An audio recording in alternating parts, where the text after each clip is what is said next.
Welcome to Big Tent USA. This is our first event of 2026, which has already gotten off to a very rough start. My name is Kitty Douglas, and I'm board president of Big Tent USA. At Big Tent, we are steadfast in our commitment to defending our democratic values, the Constitution, and the rule of law. Our goal is to empower you with facts and calls to action so you become a stronger, more effective advocate for our country. Tonight, we are so excited to welcome 4 Utah residents who have worked tirelessly to bring good governance to the Beehive State. Katie Wright is Executive Director of the Utah Donor Collaborative. Emma Petty Adams, who is coming in kind of late, not late, but just now, serves as co-executive director for Mormon Women for Ethical Government. Matt Lyon is the founding and managing partner of Blueprint Public Affairs, finance director for the Rural West Project, and leads the Rural West Project's program in Utah. And last but not least, Reed Galen is an independent political strategist, co-founder of the Lincoln Project, and currently serves as the president of the Union, a nationwide coalition working to rebuild American democracy from the ground up. Katie, Emma, Matt, and Reed, thank you so much for joining Big Tent. And Reed, please take it away. Thanks, Kitty, and thanks to everybody for joining us tonight. It's good to see some folks, some fellow Utahns, some fellow Beehive Staters here in the chat. So thank you all so much for joining, and really want to say thank you to my fellow panelists for coming. So we've got just a little while here, so we're going to jump right in. I have lived in Utah for almost 11 years now, and I have seen the changes that have happened over the course of that time. And so, Matt, I want to start with you. Give us a sense of where Utah is politically and why there's a lot more dynamic stuff happening than most people might think. You think of Utah, you think of beautiful mountains, you think of national parks, but you also think of a lot of Republicans. So tell us what's going on out here. Yeah. So my name is Matt. I grew up in Utah in Salt Lake City, born and raised, went to school and graduated here. I've been involved in Utah politics for about 20 years, and so I have a big kind of span and look at the depth of change that's happened since 2005 going forward. There's something I think really special happening on the ground that I think, and many of it's thanks to me that people are on this call. But in all my career, we've got groups of people who are coming together around an aligned central plan and seeing the fruits of labor that were like seeds that were laid way back in like 2017, 2018 with the redistricting work kind of really coming forward, where we now have a competitive congressional race. And we're also looking at changing our state legislature very substantially if we can protect our independent redistricting. The other key thing that's happening in Utah is there's a big shift in our population. We've got a very young population, a very highly educated population, and a lot of the active LDS community is starting to look at politics slightly differently and change. And so there's a lot of opportunity here in the state. And so, Katie, talk to us from your perch with the donor collaborative. What is it that you see folks are really focused on? What is the kind of work they want to see? What is the kind of work that you all are doing to ensure that the kind of campaigns and politics that Matt is working on make sure it has the resources that they need? Yeah, we're doing all sorts of work, but I think the work that's most inspiring is something that all 4 of us have been a part of for a really long time, which is the effort to bring fair, independent redistricting to Utah. So before my time at Utah Donor Collaborative, when it was under Matt's leadership, the organization did a strategic plan and just realized that we had a representation problem in Utah, that the way our elections and our districts were set up, it elevated the power of some people's votes and purposely denigrated the ability of other people to have power in their vote. And that's what gerrymandering does. And so the organization made an investment in incubating an organization called Better Boundaries that has now been leading a very successful fight for 8 years to get fair maps here in Utah. And because we have a merit-based judiciary this moment, they have protected our constitutional rights to fair districts, to our right to an independent process, our right to ballot initiative. So those have been some of the really big wins that we've had. And it's the biggest fight we're fighting currently. And it's been because we've had sustained funding support from Utahns, and we've had a big coalition of people working together. Well, and as Katie noted, we've all been working on this, and I mean, Prop 4, which was our redistricting measure, passed so long ago that I had hair. I'm just kidding, but it was that long ago. It would have been it was a close race, but it was a good race. And Katie, I think to your point, if you all on the call have not checked out Better Boundaries, I mean, you want to talk about the grit and the willingness and the perseverance over years and years and years, and ups and downs and ins and outs, to keep it up has been really, really inspiring. And we see it's making a difference. All right. So, Emma, you're on mute, so I don't want you to get caught. Thank you. So, give us a sense what you think the individual Utahn is worried about right now. What are the things that folks in Utah are really concerned about? Well, interestingly enough, it's not necessarily the things that the Utah legislature is putting a lot of time and effort to supporting. So that's going to be very interesting over the course of the year. I'm not the electoral politics expert on the call by any stretch. We focus both on advocacy and on empowerment. But it is interesting to see and hear. I live in the district, in the town that is the most gerrymandered, maybe in the country. And I talk to my neighbors all the time. I'm always asking them for their input on this, and they're pretty mad at the way that this long redistricting endeavor has been prolonged at every turn by a legislature that just is stubbornly refusing to is stubbornly clinging to this idea that there's some sort of partisan power and authority that is by its very nature owed to them. I think that is rubbing people the wrong way. And I know it's rubbing people the wrong way on both sides. I mean, my organization is got fairly equal numbers of Republicans and Democrats. My Republican women in Utah, of which I am one, are just as fired up, if not even sometimes more so than their Democrat and liberal counterparts. And I think that's part of the special sauce of what's happening in Utah. Prop 4 didn't pass without Republicans. It couldn't have passed without Republicans. And so those Republicans are now seeing, their vote be, systematically attempted to be removed and to be negated over and over again by the actions of a legislature. And so I think that has, and meanwhile that's happening, and meanwhile the price of living in Utah has skyrocketed for people, childcare, all these sorts of day-to-day things that impact your day-to-day living. And so you have this kind of split screen where you have the legislature pouring money and time and effort to try to push back on this effort that the citizens wanted, at the same time as the citizens are like, so can we move on? Can we move on, and can we talk about how I'm going to to live and raise a family in this state, because you have generations of family who want to stay here, but they can no longer do so because there isn't a place for them to live affordably. Right, and Matt, just to follow up on what Emma said about the legislature. First and foremost, gang, you should know that here in Utah, really the legislature does rule the roost. The Republican Party has a supermajority in both houses. Governor Spencer Cox has a veto, but even if he were to use it, which he rarely does, they would routinely overturn it. In fact, there was a few years ago that they came back into a special session specifically to override a veto that he had put down against them. But in the last few years too, Matt, that they have gotten rid of, they've made their calendars not private. There's always squirreliness about their campaign finance stuff, and they have gone out of their way. And I think what we're seeing now this year with a variety of ballot measure too is all of this is just really concentrating their authority while also insulating them from any accountability. Yeah. Let me take a second. I want to frame a little bit more in Utah for those who aren't from here, I think might be helpful. So the state of Utah we are a supermajority, right? The Republicans have overwhelming majorities in both the House and the Senate. They also control all major offices, and they also control all of our federal delegation.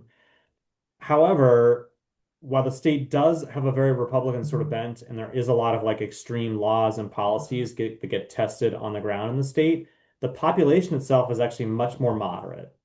And you see that in a variety of ways in our elections, in our narratives, in our stories. And so you see it in both this anti-Trump reaction that you have a lot of voters like Utah, despite most of the country moving red, we were one of the states that moved the furthest in that sort of movement, away from we did not move red in this last election like most of the rest of the country. We see it in a changing demographic among young voters and young people who are coming to the table, who are looking inspired and engaged more in politics and finding out what's going on. We see it in the LDS population moving away from Republican sort of brands. So we see these things happen here. We also see a series of policies that the legislature or that people want regularly, the legislature is not responding to. Those are often housing concerns. Education remains at the forefront of our center. Family-centered policies are very important to us. In our state back in 2018, which is what we were talking about before, our state even passed 3 ballot measures, which surprised a lot of people. One was on independent redistricting, one was on expanding Medicaid, and one was on also expanding medical marijuana access to the state. And those passed overwhelmingly, despite the legislature really being against all those things. The real fight that we're dealing with today is what Reed was to get to your question here, is really what's happening on the grounds. The legislature is really frustrated, though, and as these different groups and people and organizations are beginning to exercise their voices more and get more engaged, we're seeing them really clinch down and try to stop a lot of try to hold on to their power tighter and try to stop more engagement. Utah was one of the first states in the country that passed vote by mail. We have universal vote by mail. It's gone to every single county. It's been very popular. I was the director of the Utah Democratic Party. I actually worked with my Republican counterpart to get that adopted. The legislature is now working to repeal that because they don't like the expanded voter access and engagement. We saw that the Independent Redistricting Commission was passed overwhelmingly back in 2018. That was where you and I worked together to pass this ballot initiative. It's called Prop 4. It's what Emma was working on, referring to there. The legislature now is trying to overturn those efforts, and whether that is by repealing Prop 4 directly, whether it's by going after the courts and trying to expand the courts to change those laws, whether it's by even running its own media and other efforts to change the narrative around it. And so the legislature is holding on to power very tightly as they're slowly slipping away from them because the populace is not as extreme as the legislature is trying to reflect. Yeah, and so Katie, give us a sense of what that means for the day-to-day politics. As Emma noted, she lives in the most gerrymandered town. I'd have to say that maybe pound for pound, we probably live in the most gerrymandered county, which is, I believe we have 3 members of the legislature, 2 members of the state senate, and 4 members of the legislature, 2 members of the state senate, and 2 members of Congress. And then they just passed a special law just for us to, try and gerrymander how we pass, our county councilors. So give us a sense of what that is looking like, as Emma noted and Matt laid out a little bit, to those individual Utahns. And what are some of the things we saw? Affordability is obviously a big issue for everybody. But what do you see as something that we can do or Utahns are doing, as Matt noted, to push back on that? Yeah, well, let me answer the first question is what is the impact on everyday people? And the impact is that people are completely disconnected from their state representatives. I often, when I worked for Better Boundaries, would ask, okay, you do not have to raise your hand, but just think in your mind who represents you in the state legislature. And everyone would kind of get this embarrassed look. And I would tell them, it is not your fault. It is by design that you do not know who that person is because they don't know who you are. They do not live in your community. They do not share your concerns. And when that happens, people become completely apathetic or disconnected from their own representatives because they don't have any influence, on their lives. And on the flip side, those legislators then can, as Matt has talked about, run policies that frankly have to do with either red meat, hot issues that catch headlines, or perhaps just line their own pockets or are self-serving. And so the issues that, say, 80% of Utahns might agree on, let's build more houses or let's save the Great Salt Lake, get just lost in a lot of policy that is serving no one. So that's what it feels like to live in Utah. And frankly, it doesn't really matter if you live up in Park City or in a rural part of the state. That impact is happening to everyone.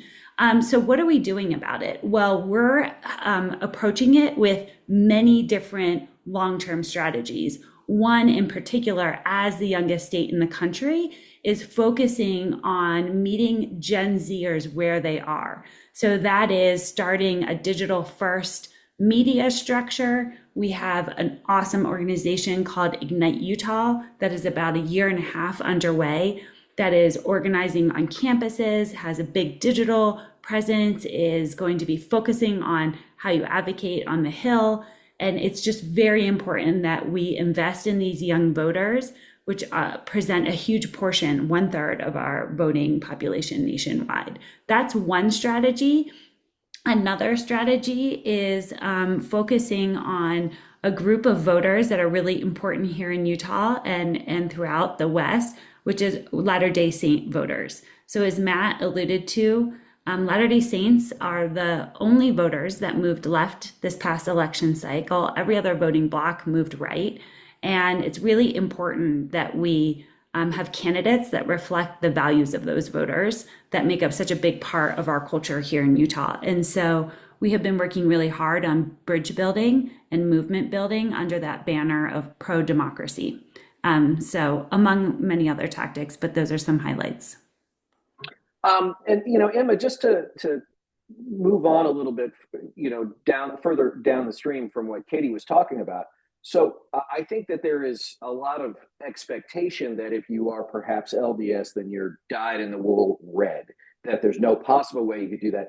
And just as we talked about with other quote unquote red states, we've seen things like in Nebraska, right? Several years ago, they passed a minimum wage increase. We've seen in other places, in other red states, that these issues that would not necessarily pass the legislature, but once they go to the people are for them. So give us a sense of how you see that and the diversity within the LDS community. Yes, I used to live in Nebraska, so okay. I lived in Omaha for 11 years as well. So there's a pattern here. I think there has been some interesting polling, and we've done some internal polling, and Independent Center has done some. There's been interesting polling that kind of looks at the Latter-day Saint community.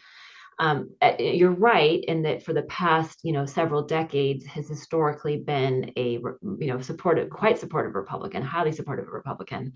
But that has not always been the case. So you go back generationally, my grandparents, great grandparents, and it was much more evenly split. So it's not like you're looking at a multi-generational kind of affinity with one party or the other.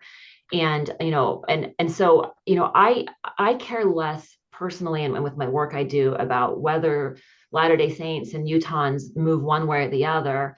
And I care more about, regardless of your party affiliation, are you committed to the Constitution? Are you committed to what we'll call democracy on this call? You would have to be very careful about using that word in other places, but I think we understand what that means. To the core values of the nation that allows us to have a pluralistic society in which multiple people can thrive and is, committed to the core values of the Constitution.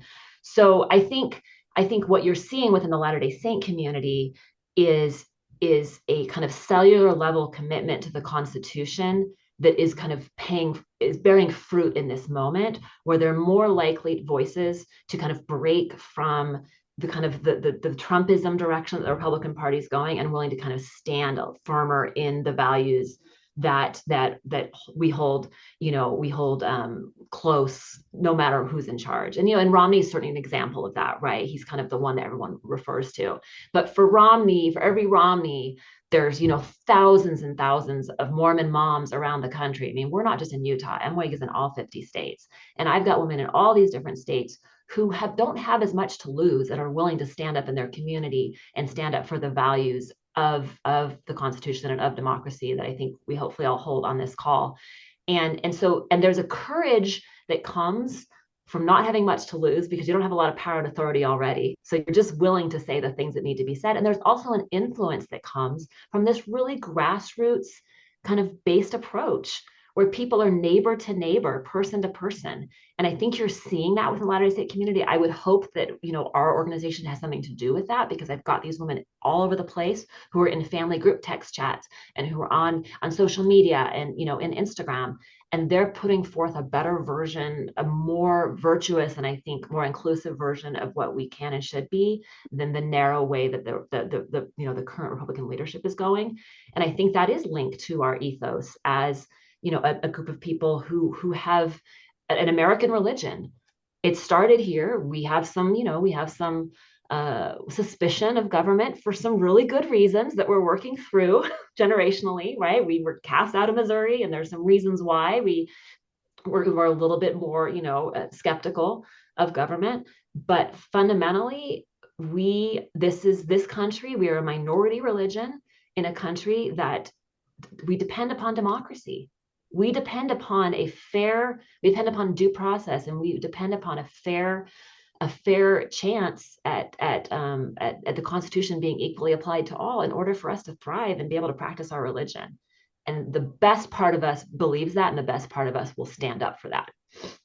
So so in addition, Emma, to excuse me, to the idea of equal justice before the law, are there any other things that you all are seeing in those mom to mom chats that are helping break through otherwise partisan barriers? Yeah, I mean, so the very first thing, like day one, that we kind of saw as we brought together these women from across the political spectrum in these conversation spaces that we all identified. I'm just going to give you an example. We saw QAnon 6, 8, 12 months, 6 months. I'll call it 6 months. I'm not going to brag too much. We had our eyes on QAnon and knew it was happening before anyone was paying attention to it. I was trying to sound the alarm about QAnon like long before. No, and that back then I didn't have as much influence as I do now, so everyone was ignoring me. But the reality is these women are on the front lines of the misinformation. They can identify it, they can see it, and they can gently persuade and work to present other ways and stay in relationship with the people who. The worst thing you can do to someone who's going down a conspiracy rabbit hole is to cut them off and tell them they're stupid and just like basically walk out of their lives. The best thing you can do is to kind of prioritize the relationship, stay in contact with them, and try to be a person who listens but doesn't repeat back or affirm, but isn't constantly throwing links at them to tell them they're dumb or stupid. So that's the perfect example of the sort of thing that you need people who are willing to do and to stay in it, that is kind of counterculture to, frankly, a lot of the way that for a lot of years I felt like the left was kind of trying to push us. And not just left, but everyone, right? We're all responsible for the mess we're in. So I think that's one example. So media literacy is everything to us. You come to MWEG, you join MWEG, you are going to get bombarded with like tricks, tips, social media memes, reels, everything that kind of shows you how to find truth, how to stick a flag and say there is truth. It's not all relative. And then for us, the key is to connect that back to peacemaking. We come from a faith community grounded in scripture, grounded in the New Testament. You're talking about peacemaking. So we want our women to see themselves as active peacemakers, and you can't make peace unless you have a shared truth. And so those are the sorts of things that kind of front lines we're doing, and we think are very effective in that respect. All right, so thank you, Emma. And so let's zoom out into a little bit more of the electoral politics. And Katie, this one is for you. And this is a question from Casey. Can you speak to the demographic and geographical aspects of Utah? For instance, from my understanding, Salt Lake is very metropolitan, but once you get outside, it gets rural and very conservative.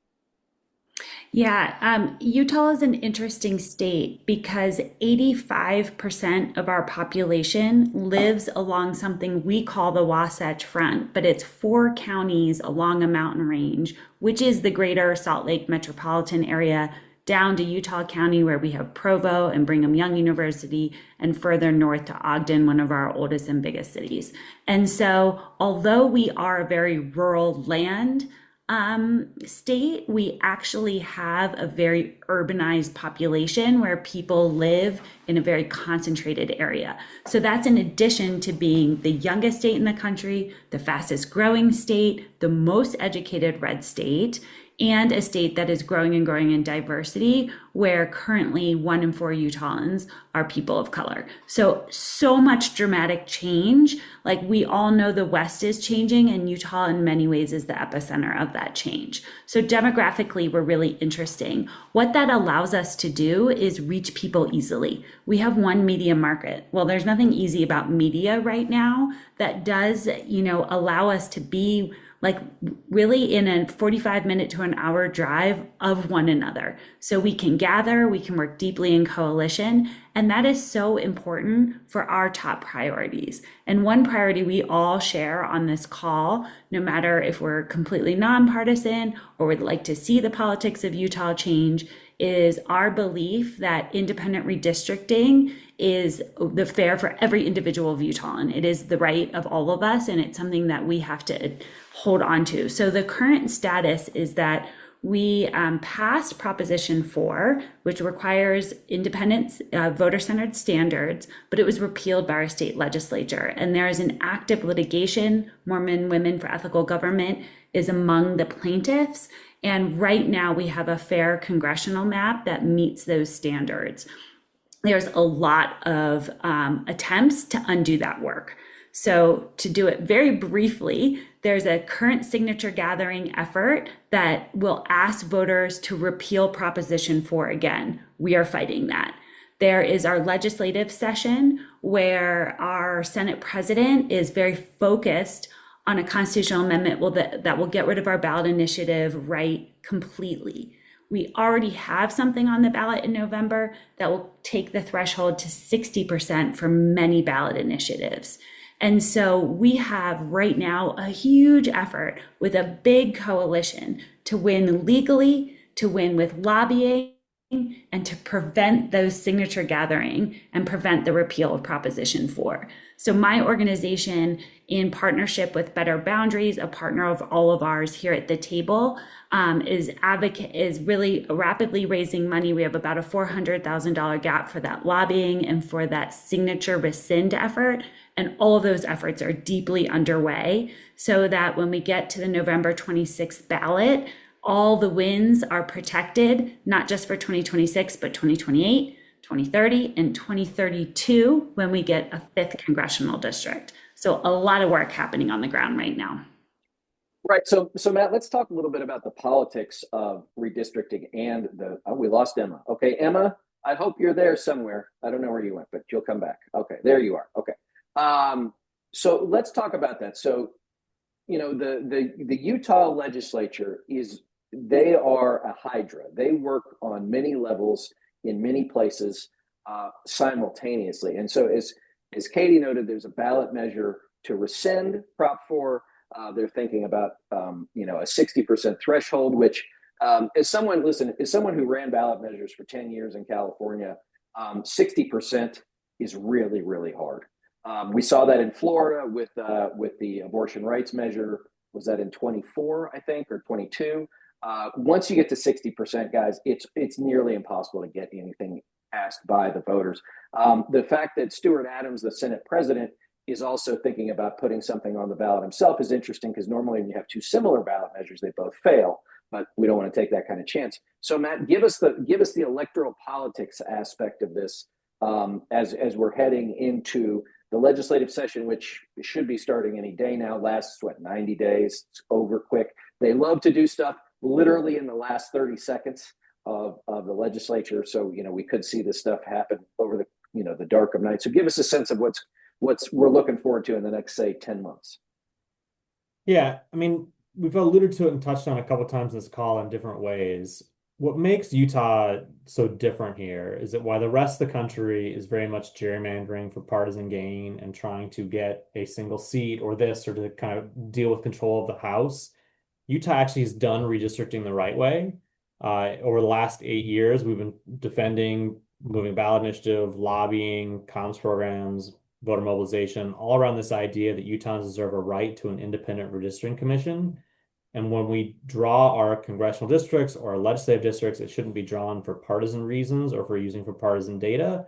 We want to keep communities of interest together, people who have similar thoughts, similar neighborhoods, similar ideas, to make sure everyone is represented and has a voice in their government.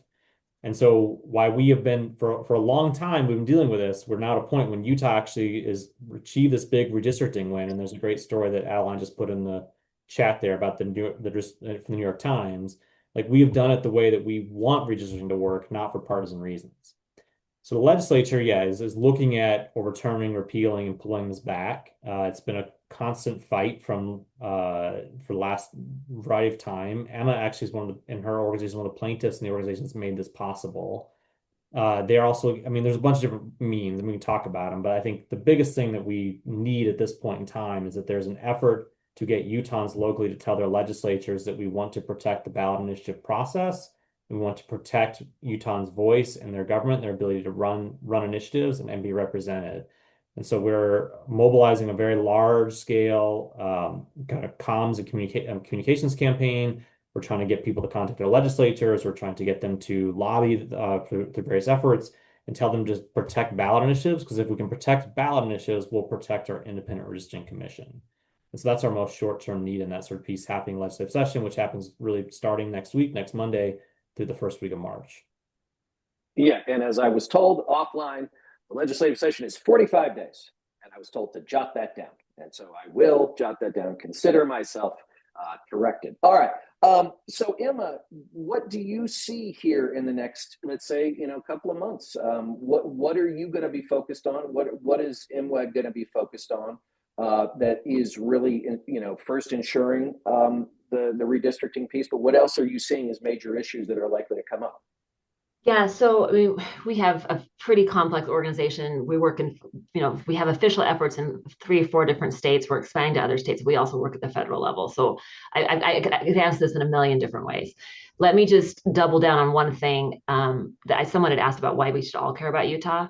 And obviously there's an obvious reason why we care about Utah with the Mormon name in it. It's obviously the highest concentration of Latter-day Saints in the country. But I actually see as kind of as a leader of a national organization that has to kind of decide where to put resources, when to put resources where. I actually see what's happening in Utah as a bit of a proxy for what's kind of happening in the larger country. So there has been over $4 million of kind of Trump dark money poured into Utah to oppose what it is that we're doing and to try to walk it back. And it is just a joy and a gift to be on these calls with this scrappy group of grassroots leaders and activists and from across, I mean, truly across the political spectrum. I mean, this in Utah, who are like, yeah, no, this is not what you do here.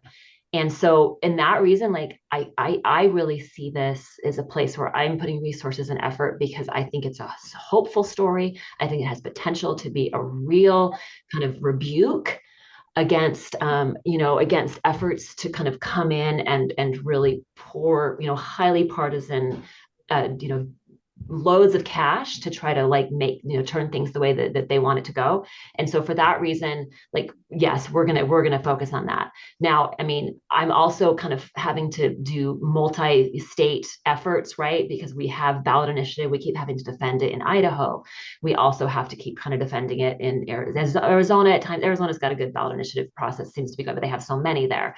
So that's happening.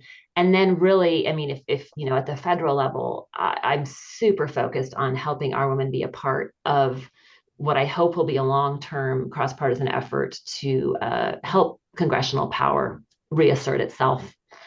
And this is a multi-decade problem that that's come no matter who's in power, Republican, Democrat, whatever, executive. You call it executive overreach, you call it whatever you want to call it. Executives don't overreach to the extent that they have unless Congress hands them the power. Right. Congress was never intended to be co-equal. It was always intended to be the voice of the people, therefore the most powerful branch. We have this fascinating dynamic where in Utah, it is the most powerful branch. It is asserting its power. In the federal government, the executive is the one. Either way, it always works better when the people both have mechanisms to be heard and they choose to stand up and be heard. So I am incredibly focused on activating the voices and empowering the women that I know, and then having and connecting with other organizations and other networks that are doing the same, and doing it in a way that is the only way that anyone in the entire world has ever beat back forces that are trying to kind of, shift and move towards more authoritarian values. And it is always going to be, broad-based, cross-pillar, lots of people focusing narrowly on the things that unify us rather than picking a fight on every other thing. And that's what's happening in Utah. We disagree. Like I sit in these meetings with the plaintiffs and with this team.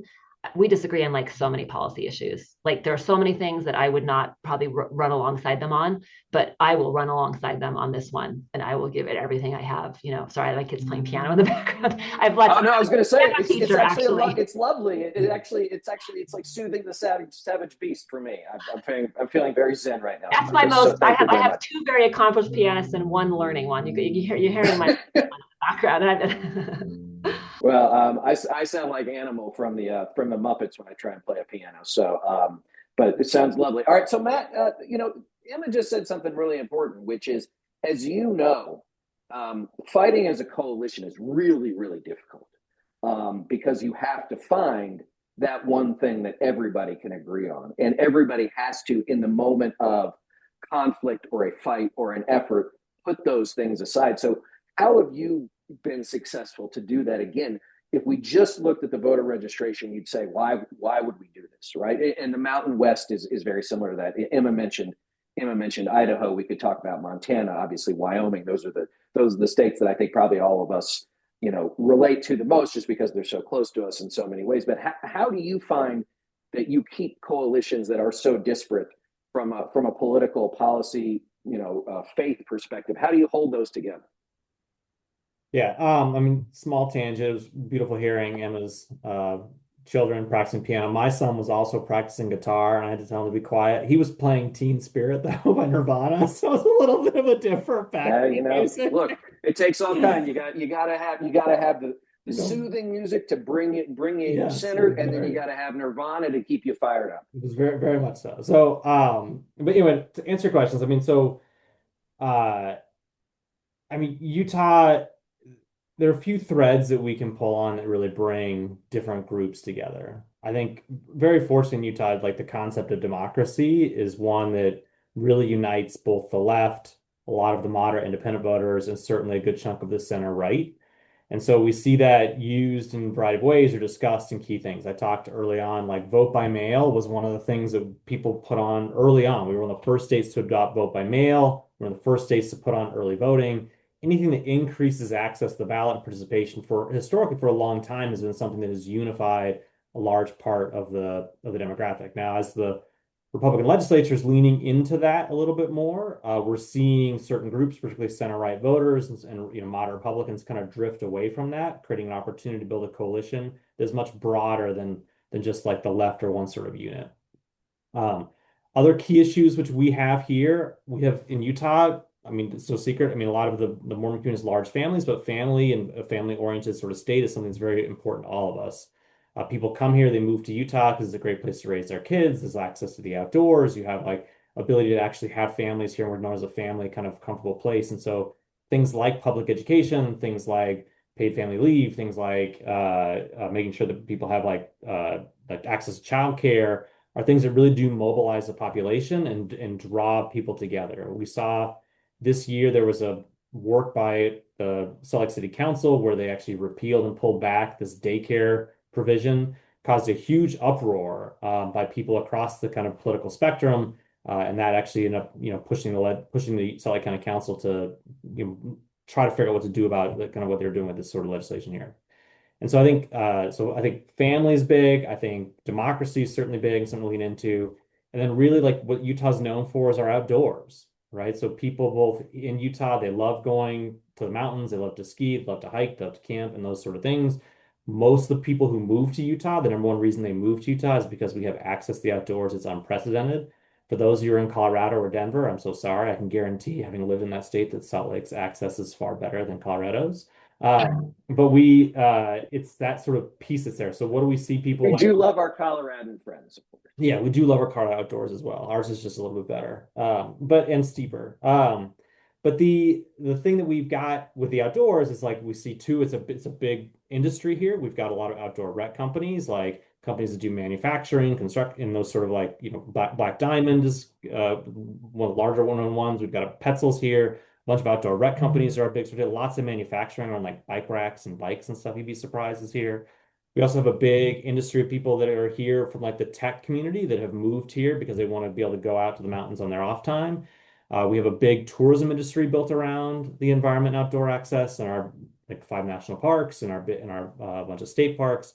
And so it's really that environmental message, I think, and stewardship of the environment is one that we can unify people with across the boards. Well, and Katie, just to stay on the outdoors for a moment. So, was it last year? I think as part of President Trump's big bill, I think our own Senator Mike Lee was trying to put a provision in there that was going to make it more easier to sell public lands to private interests. And what I found fascinating and heartening was that there was an uproar from across the political spectrum, not just the folks who want to ski or want to hike in arches or anything like that, but also the hunters and the anglers. And if you go out to, I mean, let me just say this, for anybody who hasn't ever been to Utah, you can drive out to, there's a place called the San Rafael Swell, which if you've never been there, it's absolutely unbelievable. In any other state, it would be a national park. Here, it's just like federal land, right? It's just an incredible place. And so it was really fascinating to see that kind of, coming together across something that was so natural and so, particular to a place like Utah. But I also want to stick to, air quality, right? Right now in Salt Lake, there's a massive inversion. I think we have some of the worst air in the country, if not the worst air in the country. And then we also, folks don't think about this, but we're also the second driest state in the country.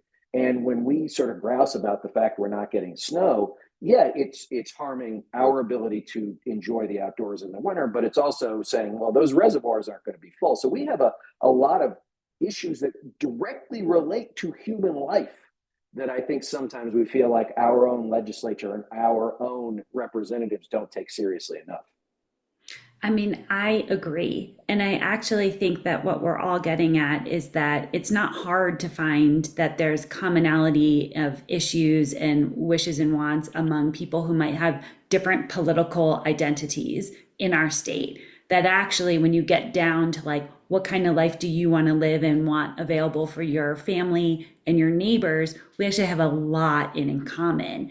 But what we're working against and why we've been able to be successful, and as Emma has said, and very scrappy, because there's not a ton of resources pouring into our state, although that is changing. We've been very scrappy, and why we've been successful is that there's this huge gap between the people of Utah across partisan identities and those who represent us. And that's a result of, really systems that have been built to, again, like divide us, and instead of giving us the voice that we deserve under the Constitution of our state and our country. And so many issues draw us together, and we're not afraid to work together, and we have the ability to because we're pretty close to one another, geographically. And so all of that adds up to something that's happening here that I think is incredibly hopeful and can be an example for other states.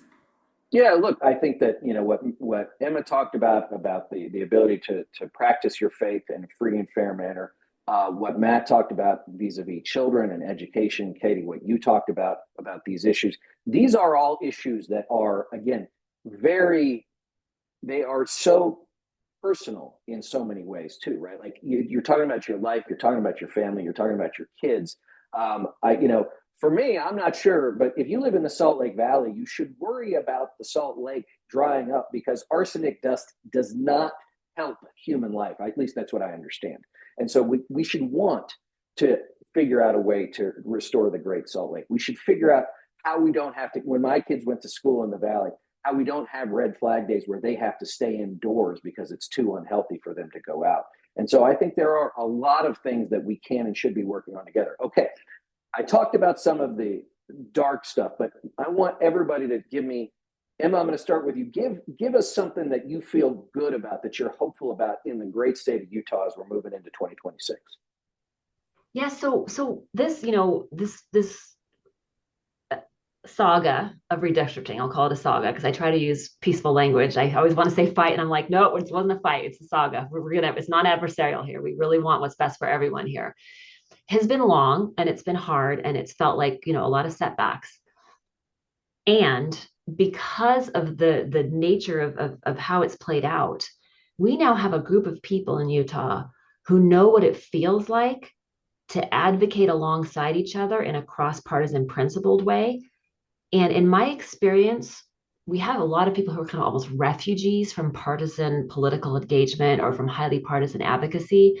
And when they come and they advocate alongside this group who is doing it in a really principled way, it's deeply nourishing. And now that we have had a taste of what that's like, and they can feel the camaraderie and the depth of relationship and trust and the goodness that comes from advocating for something so meaningful and so foundational to how power is distributed, you don't turn around from that. That becomes the momentum that comes from that is deeply hopeful. It's engaging. It's almost like addicting.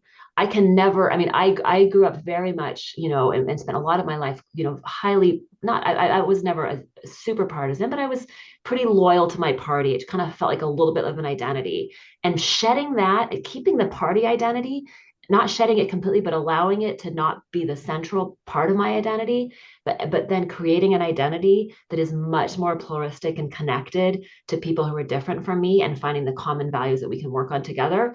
It is like coming out of a box and feeling free. And I think what you have now in Utah is you have a group of people who've experienced this. And once you've experienced that, you never want to go back. And it's like this, the rock that gathers moss as it goes down, or the tumbleweed, or whatever Utah equivalent there is. You can't take that back. And it's happening. And I just think the more and more people that come on board, the more chance we have of really getting some really innovative and cool stuff done in Utah. And I'm excited to be a part of it. Well, and we're excited to have you. All right, Matt, how about you? What are you looking forward to? What gets you up in the morning? I think my dog is now the one's there. Does he play the piano? I wish he did, because he's got this interesting bark to it. Honestly, for Utah, like it would sounds like a little taggy, but like it's honestly like what gives me hope and exciting about what's happening in the state is the people that we have on the ground doing this today. I'm a little bit of like an old grumpy warhorse, like a Toby from the White Wing, the West Wing. Like I've been doing this for a long time in Utah, grinding our way through. And we listen to people like Emma and what she has to say and how she's framing it, and the energy she brings is phenomenal. Katie is going to go, and she's very, very good at this sort of question, so she's going to nail it, I'm sure, after me. We've got this woman, Elizabeth Rasmussen, leading our Better Boundaries initiative, which is defending the independent redistricting. She's got an amazing background about being in the Capitol on January 6th and tells this story. We've got a young, active Mormon sort of guy leading this coalition called Utah Votes, which is getting things up off the ground. We've got talented campaign operatives where we used to like, everyone was like, who's the campaign manager? Who could help a campaign? And like for years, we were like digging through the closet. And we've got multiple kind of firms and entities now in the state that are moving and maneuvering in different sort of ways. We've got not just one, but multiple congressional candidates that are like top notch and would be great for representing the state as they move through the primary and a new district, new leadership in that sort of way. I think the talent that is coming through Utah and like the moment that they're seeing here is incredible. And that's merging with this shifting demographics, political opportunity created by a long-term plans like the redistricting effort that's underway. And that's what's kind of moving our state forward and why I think we're going to have a great 2026. All right. Now, Katie, bring us home. Give us something rousing. I'm just kidding. Tell us what you're looking forward to this year. I am hopeful every day. I believe hope is an active verb, and I'm hopeful because we have people, we have a plan, and we're working really hard. And we've demonstrated that when we do that, we can succeed, not just for our state, but for our country. And we've talked about how that is with securing fair maps that bring voter-centered standards, not parties, not politicians. And our fight is to keep that momentum moving forward. But what gives me hope really specifically, and is a story that starts dark, but I think ends with where we all need to get, is we know this is a scary time in America. This is a time of political violence. And last summer, we had the murder of Melissa Hortman, and then we had the murder of Charlie Kirk here in Utah.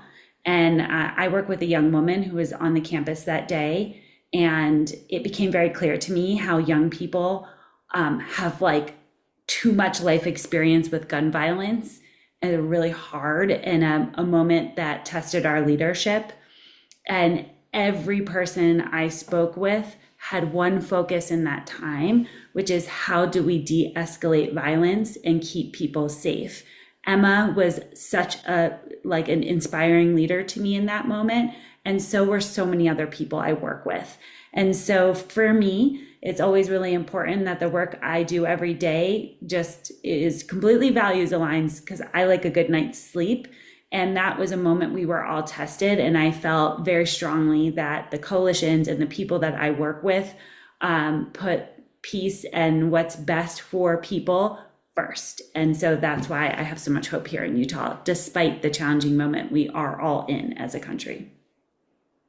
Well, thank you. And I just want to say thank you to Katie and Matt and Emma for being a great panel and making my job really easy. And Katie, I want to say thank you for putting us all together.